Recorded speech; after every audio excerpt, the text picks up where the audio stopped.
Well, hi everybody, I'm Mickey, and I get to talk to you today about a study that was just published. I'm very excited about it. It was great fun to do, so let's get going. Keep it simple, specialist. You know what the other word's supposed to be, but I thought that would be rude, because one thing, vascular access specialists or not, is stupid. So, we want to keep it simple.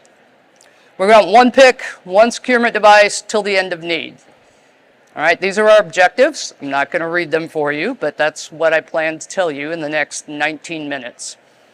So what is our goal? I said this last year too, but why are we here? Why is all that there? Because we want to put in one device that's going to last the patient until the end of need.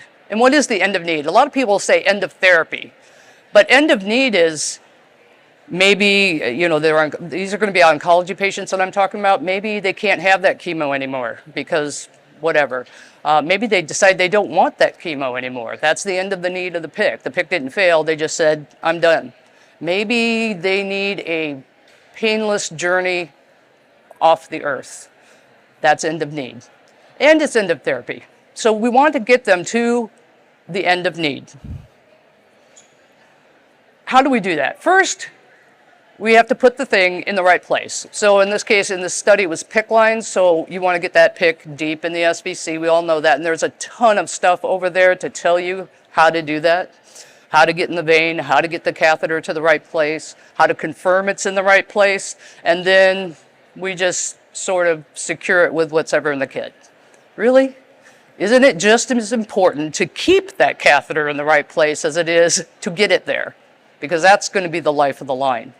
All right, we want to minimize complications and simplify care and maintenance to the best of our ability. All right, so what do you tell, and I'm going to get some audience participation here. I used to put in lines, I don't anymore, I do research, but I would tell the patient, I'm going to put this PICC in because you need 6 weeks of vancomycin, and this will, it's got to be diluted, and you're going to not have to be stuck all the time, right? I don't tell them, or at least I didn't tell them. What do you guys tell your patients? Besides the, do you say, you know what, I used to say, I hope I never see you again. Isn't that terrible? But I don't want them to come back in the hospital to get another line. But we usually don't mention, well, you got, based on what I'm securing this thing with, after you just went through that procedure, you got about an 80% chance of coming back, or 20% chance of coming back to see me, or an 80% chance of getting to the end of need. We don't mention that, do we?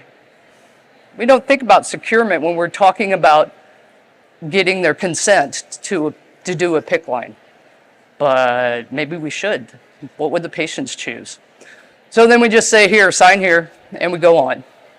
So how sure are you, based on the securement you're using, that when you put that PICC in, that you're getting that vascular access goal, that you are going to, that's the one line that patient's going to need until they're done?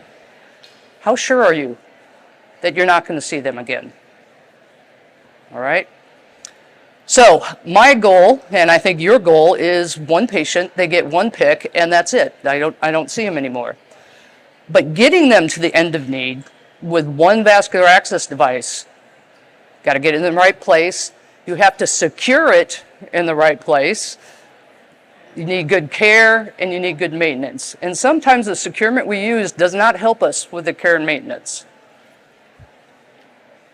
All right, just to review, because I know I'm talking to people that know everything, but these are INS's 4 categories of securement devices. You all know adhesive securement devices. There's multiple brands in that category. Integrated securement devices, the subcutaneous anchor, I can actually say SecureCath because we're in the expo center, and tissue adhesive. But notice that the tissue adhesive, it says at the end, temporarily bonds the catheter to the skin.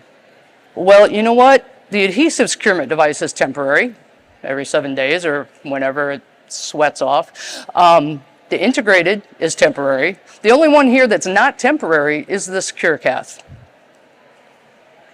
All right, so I'm going to tell you a story about Carol McCormick and this study that we did. So Carol, amazing nurse over in the UK, in Liverpool.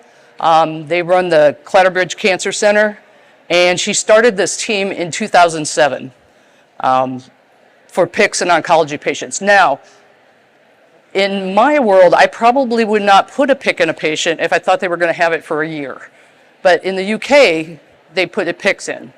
So lots of days with one catheter. So from 2007, when she started this team, to 2011, all they had to choose from was adhesive-based securement because SecureCath didn't come on the market until 2012.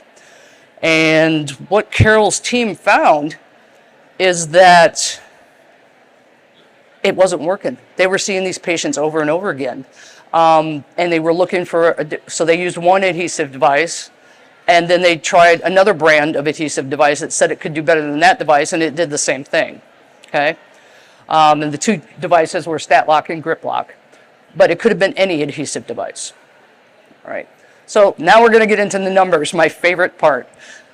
So from 2007 to 2011, you see the number of PICCs placed in a year. Now her team started like part way through 2007, but you can see that the numbers are growing, right? They're getting less and less time to be able to mess with patients that lost their line because it wasn't secured.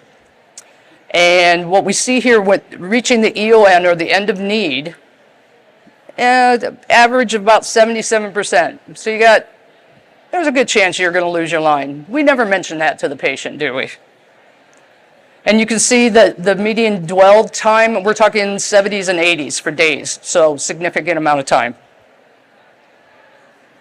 So during this period, the patient had like chance of losing their line for any reason between 18 and 31%. And their PICC, the number of PICCs that they had to put in was going up and up and up. So that delays treatment for an oncology patient because having cancer isn't stressful enough. Having to go back into the hospital to get another line because you basically threw a Band-Aid on this thing to hold it in place is not good patient care, in my opinion. But we need to prove that there's better ways, and I hope that this study shows you that. It's a big deal to a cancer patient. When we told them that you have to get this chemo on these days or your cancer is going to come back, and then we say, oh, sorry, your PICC fell out. So this retrospective study, in 2012, SecureCath came out, and Carol was just searching and searching for something that would do better than what she had. And she found SecureCath. And it's, well, I'll tell you where the booth is later. But when you first look at this device, it freaks most people out. But I can tell you that I've had one. I was lucky enough to get septic, so I got to have a PICC placed by somebody I trained, and they put a SecureCath in. It doesn't hurt. It doesn't hurt to be in. It doesn't do anything. It's not scary. But her team had to get over that like first initial scare point. And in 2012, this was the only year, I'm going to show you a chart that will just explain everything. In 2012, they were tentative, you know, they were like, oh, I'm not sure if we're going to do this or not. And so this was the only year where the numbers were close. But they figured it out. In that year where they were still learning, only 8% of the SecureCath secured PICCs failed, compared to 23% of the other ones. So this is what happened when the team decided that, you know, that device is not that scary. Here's how the rest of the years went. So the bottom line is the big drop-off. They stopped using adhesives completely. 1,200 PICCs, 1,000, 1,100, I mean, huge amounts. And that's how many, and they used one in 2020. So big numbers. And obviously the team really bought into the concept. So here's Carol, she's kept all this data, and she's like, I know there's a good story here. I know that I want other people to know that they can use a SecureCath for patients and that'll keep their line in. But she's not a big data person. So she sent me 11,000 lines of data, and I was so excited. For me, that's heaven. All right, so once I messed with it and got rid of things that didn't make sense, there were 9,200 patients, so quite a bit. Good, robust numbers. and over 1 million catheter days. And there's a couple different concepts I'm going to talk about. So when we look at just partial or complete dislodgement, so migration to the point where the catheter has to be replaced, okay, not just a 0.5 millimeter, but to the point where it has to be replaced. If we look at that, of all of those patients, only 0.4% of the patients with secure cath had a partial or complete dislodgement that required a replacement. Okay, I could stop the talk right here probably, but there's more. It's really cool. Lots of numbers here. And you can look that the number of patients are there. I wish I had some sort of pointer for you. And how many ASDs or adhesive securement devices they were using. And by 2018, 19, we're talking very few. And look at the secure cath, 0.003. Yeah, I know what I'd use, and I did. All right, so when we look at the catheter having to be replaced for any reason, not just dislodgement, but maybe collapsing, thrombus, an occlusion that we can't fix, skin issues. When we look at that, even though the data that I was working with didn't have clear information there, but you know that other things happen and other causes for reasons to remove a PICC other than dislodgement. So when you look at that and you say, for any reason, did this patient have to have their catheter replaced? Look at the secure cath line. We're talking 142 days, 99% of the patients made it. In 2019, 100% made it. Although, now I would be okay telling a patient, you got a 99% chance that I am not going to see you again. This catheter is going to take care of you. And we're talking days like 150. This is a Kaplan-Meier curve. Basically, it's telling you that the secure cath is going to continue to do its job regardless of time. And we get a less from the ASD. But what's interesting to me is the longest dwell time for the ASD in all of these years, from 2012 to 2020, was 663 days. That, you know what? That ASD did really good, or all 95 of them that they had to use during those 663 days. And those moments where we don't have anything holding the catheter while we're doing a dressing change and the adhesive on the skin. The longest dwell for the secure cath was 1,282 days, so about 3.5 years with one device that was in place during scrubbing around it. The catheter wasn't going in and out. There wasn't that fear moment where you go, oh God, don't sneeze. You know, it's going to come out. One device the whole time. It seems like a no-brainer to me. All right, so what are the takeaways? I'm going to have a little bit of time for questions, but based on the securement that's in the kit that you use, because that's what's there, so I must use it. What's the likelihood that that patient is going to reach the end of need and not have something as simple as securement cause a failure? And do we need to tell the patients, you know, if I use this one, I might see you again. And if I use this one, I probably won't, okay? And I get from some people, you know, well, Mickey, if I knew the patient was going to have it for 150 days, yeah, I'd use a secure cath then, but not, you know, not for 2 weeks. Like I said, I was a patient. I'd be far more ticked off at you if my catheter came out day 2 than if it came out day 150. So why is securement less important if it's a shorter time? Okay, think about that. Another takeaway. This was a huge study. This is big numbers. 9,200 patients, over 1 million catheter days. And the probability of reaching end of need with an ASD versus secure cath, we calculated a p-value of 0.0001. That's when researchers do happy dances. But what does that really say? It means if you did this study over and over again, or if you look at the study, it's extremely unlikely that it was a fluke. And then, you know, in next study, the ASD is going to win. Okay? It's like assurance that, yep, it made a difference. It does seem to demonstrate that the secure cath is superior for securement. And if we care so much about where we put the tip, We need to start caring that much about keeping it there. Now that you know this, now that you have this information, what should you do with it? Well, you're going to go to the Eliquis booth and look at this device and stop thinking it's going to, freak out your patients and your nurses. What I found when I introduced this in many hospitals is that the nurses would sort of go, oh, I don't know if I can do the dressing change. I'm going to hurt them, blah, blah, blah.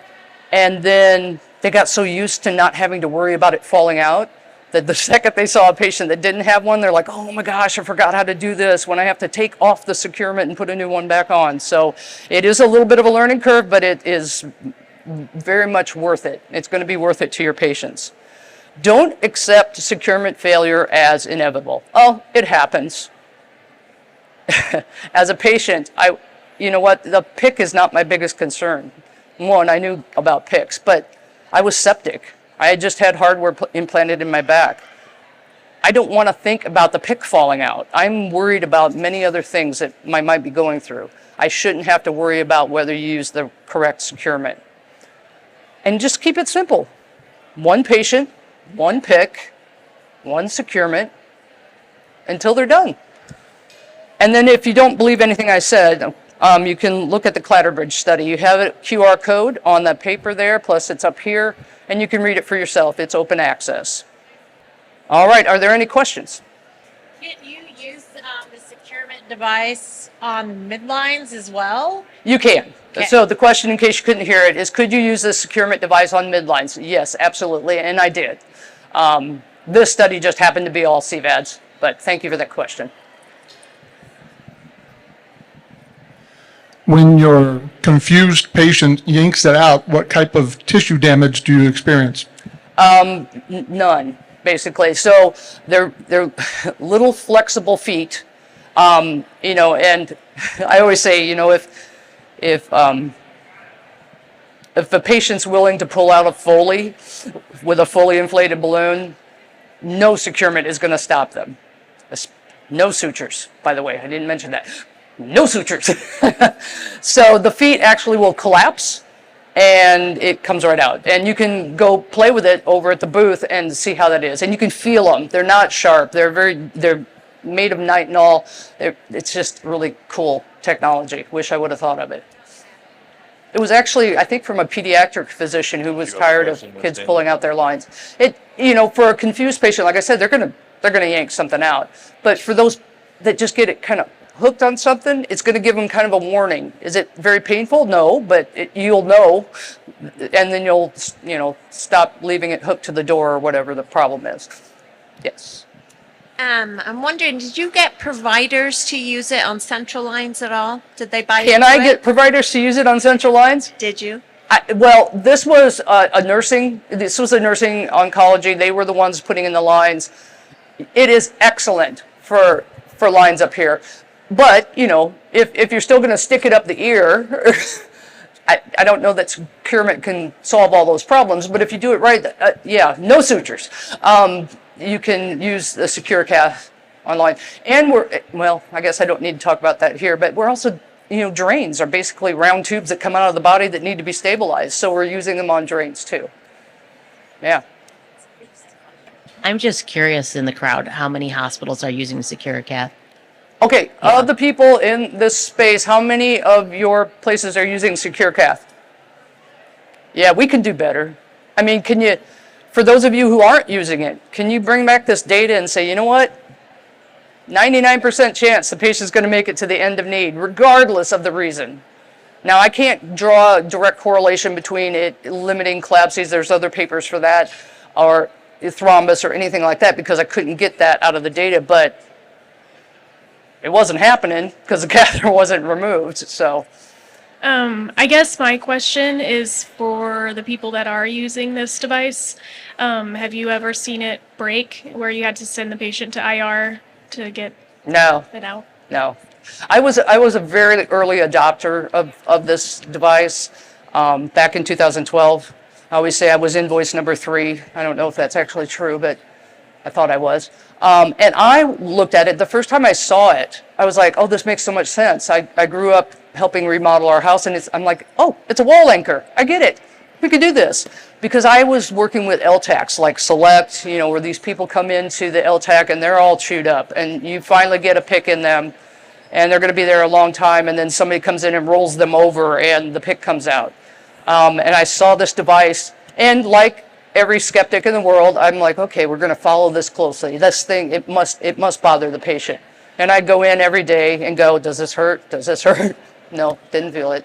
And that's not just the people on vents. I mean, the ones that could talk to me. So, yeah, it just really does its job. Mickey, thanks so much again for continuing to repeat about no sutures, because I'm ever since you gave that talk, I'm on No the bandwagon, sutures. so thank you. Really quick, and you're probably going to be able to tell me off the top of your head, what kind of skin or tissue other than burn are we contraindicated for I don't know that Securicam? it's contraindicated for burns. In fact, what would be worse? I mean, you're going in the same hole that your device made, rather than putting an adhesive on. I mean, come on. Yeah. So I was worried about that too as a clinician. The thin little skin. It's basically translucent, and no problem. No problem. It's great. I mean, we have studies and lots of neonatal patients that are using it. It only goes down right now to a 3 French, so it's based on size. But the 2.6 works just great with the 3 French. And I mean, there's a group that you don't want it to fall out. Anybody else? I was going to say, I'm back here. Where's that coming from? At our organization, we do use it on our EB patients, our epidermal bullosa patients, and it has been wonderful for them because their skin is kind of like burn patients. Yeah. And so we could do better about using it on other patients, but our PIC team is apprehensive because when they trialed it initially, I think they weren't putting it in deep enough. It was Right. too superficial, and so it was painful to the patient. Yeah. But now that we've started using it on our EB patients because it's much better and those lines Yeah. are staying in, we're hoping that they will become more comfortable or There is a bit of a learning curve to it. And why is that a bad thing? Is there was a learning curve to put the PICC line in. Wouldn't it be okay to have a little bit of a learning curve with a device that's going to keep it there? So just, you kind of have to get through that. And, I always, people say, well, there's a learning curve with that, but yet there wasn't a learning curve with sutures. You guys are still making stuff up. No sutures. Yeah. Is there an issue regarding the cost of the product, trying to persuade the people sitting in that meeting, not? Yeah, I mean, of course, because, it costs more than a Band-Aid or an adhesive device. But not having to replace a PICC is a big deal. So I don't really see that argument very well. And I was one of those, as a clinician, was like, oh, it's going to be less than 2 weeks, I'll use, plain old adhesive. Again, I'd be far more irritated if my catheter came out day 2 than, 6 weeks. So, yes. Hi, Mickey. Thank you. Hi. Someone had asked about acute CVCs. Where I used to work, we used them on all our midlines, PICC lines, and acute CVCs, and getting physician buy-in, right? That no one likes change. So what we ended up doing is if we saw something sutured, we would clip them and we would add this device. And then we got to the people that were still suturing, and we got them to make that change, and now they love it. Yeah. It just took them seeing the difference. It's a change, but it worked out way Yeah. better. It's consistent. I mean, there's a billion different ways to tie a suture. None of them work, and they're not meant for that. That's a whole nother lecture. But this is, once you get it, there's, especially for new residents and stuff, there's no learning about that. You figure out how to do it. Once you figure that out, you don't have to go, well, which way should I tie the knot today? And if we get those sutures out of the kits, that will help. Different talk. Hi. Regarding that, I'm right here. Thank Sorry. you. I brought it to my physician team, my IRs, and I think as long as they don't have to deal with it, they were cool with doing it. So are techs capable, or can they be trained to place them? Once the line is in, can the techs put the device okay. in? Can the Can IR, they be? Yeah, can the yeah. IR techs place them? Yeah. then And I'm that working takes on a away new the- study for where a hospital in Canada is actually placing them, so they're like an LTAC, and their patients come in and they have an adhesive device that's barely holding it in, and they will put in a secure cast post-insertion. Now, I'm not saying you can start doing that, but the results are very good. Uh-oh. Yes. Wow. I either didn't tell you enough or you're just really curious. You I'm guys not- have mentioned using it on 2.6s, Yes. Yes. on preemies or regular birth weight Whatever a babies? 2.6 is going in, you know, if it's going to be a 1.9 or a 1, then currently SecureCath doesn't have that French size. But But the 2.6 2.6s are held in perfectly with a 3. Because if you go look at it, you know, there's That was gonna be my next question. Like, what about the real estate in the back? The real estate. real estate, yeah. That's a problem with all kinds of things. But when you're dealing with limited real estate and a teeny tiny person, you really don't want the catheter to come out. And it's so stressful for neonatal nurses to change a PICC line dressing change on a neonate where you have to remove the securement. I mean, come on. It's horrible. If you've never done it, you're just like, please God, don't come out. Please God, don't come out. Once you figure out where to put it and you use a secure cath, that stress level can go way down. Oh my gosh. Should I get off the stage? There's nobody after me, right? So I'll just be here all night. The problem I see is the, like, most nurses can all take out the PICC lines, but training so much staff to Yeah. remove them. We don't do secure cath, but we've had a couple patients come from the outside, Uh-huh. and the nurses were like, "What the heck is this?" So Yeah. that's yeah. where I oh, find I've it. had That's physicians the- go, what the heck is this? Yeah, the So- teaching of so- everybody else. A good problem with secure cath is you don't remove it during dressing changes, so you don't get practice every 7 days. And so if your hospital starts using them and you're sending patients out, it's really home care that needs to know how to deal with it. But there is so much support information there. And I'll even tell the patients, because I don't always know what home care they're going to, but it says secure cath right on the device. I said, Google this. Have your home care nurse Google this. It'll show you videos. There's a hotline you can call. There is so much support out there. But empower your patients too. That this is going to keep it in, but you may come upon a nurse who's not seen this device before. Now, if you all start using it and everybody starts using it, that won't be a problem anymore. And it's really easy to take out. It freaks people out at first, but so does everything else. Are we good? All right. Thank you.